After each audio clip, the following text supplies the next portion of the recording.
नमस्कार, 4PM में आप सभी का स्वागत है और मैं हूं आपके साथ आकांक्षा यादव। क्या अजित पवार की मौत कोई हादसा नहीं बल्कि सोची समझी कोई बड़ी साजिश है? इस सवाल का जवाब आपको हम देंगे और बीजेपी के किस भ्रष्टाचार की फाइल को लेकर अजित पवार खुलासा करने वाले थे, जिसके सबूत सोशल मीडिया पर वायरल हो रहे हैं, वो सबूत भी आपको दिखाएंगे। साथ ही साथ बीजेपी मंत्री ने आखिर क्यों नामो निशान मिटा देने की धमकी दी है, ये बयान भी आपको सुनाएंगे और इस पर चर्चा करेंगे। चर्चा के लिए हमारे साथ मौजूद है प्रियंका जी। बहुत बहुत स्वागत है प्रियंका जी। प्रियंका जी, खबर है कि अजित पवार के पास बीजेपी के भ्रष्टाचार से जुड़ी एक फाइल थी जिसका वो खुलासा भी करने वाले थे, लेकिन उससे पहले ये दुखद हादसा हो गया।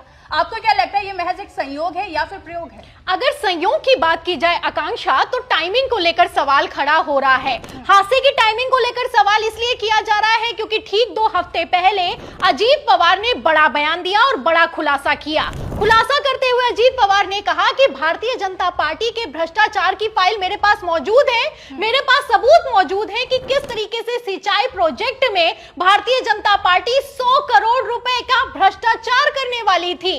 एक तरफ आरोप लगाए गए अजित पवार की तरफ से, दूसरी तरफ भारतीय जनता पार्टी बौखला गई। आपको बता दें कि अजित पवार ने सिर्फ आरोप नहीं लगाए, बल्कि मैं आपको बता दूं कि अजित पवार की तरफ से बकायदा बयान निकलकर सामने आया और उन्होंने अपने बयान में क्लियर कह दिया कि 1999 में एक फाइल उनके पास आई थी।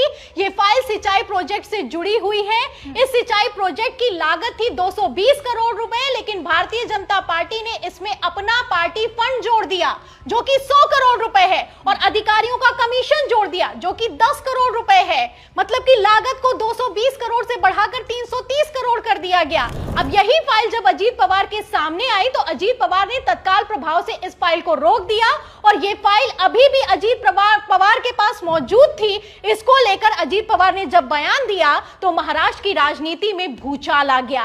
मतलब एक तरफ भारतीय जनता पार्टी दावा करती है कि अजित पवार चक्की पीसिंग, अजित पवार चक्की पीसिंग, उन्हीं अजित पवार को अपनी पार्टी में लाकर डिप्टी सीएम बना देती है। वहीं दूसरी तरफ आप देख सकती हैं कि अजित पवार ने बीएमसी चुनावों के ठीक बाद तहलका मचा दिया। एक तरफ बयान दिया, दूसरी तरफ खबरें निकलकर सामने आई कि अजित पवार अब शरद पवार के साथ जाने वाले हैं। बड़े बड़े नेताओं की तरफ से बयान निकलकर सामने आए। संजय राउत ने भी कहा कि अजित पवार की एनसीपी अब शरद पवार में विलय होने वाली है।